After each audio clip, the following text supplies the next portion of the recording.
झापाका जनताहरूलाई धन्यवाद, जसले हराउनु पर्थ्यो तपाईँले हराउनु भयो।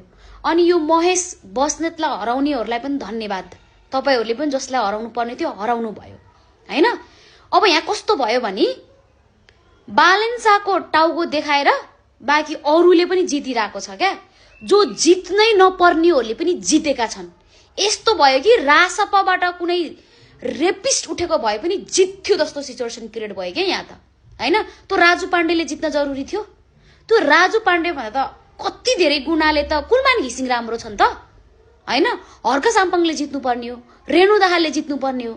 आफ्नो ठाउँबाट कस्तो उम्मेदवार उठेको थियो हेर्नु भएन तपाईहरुले? घण्टीमा छाप लाउने भनेर ड्याङ्गी ड्याङ छाप हान्देको सर्लकै।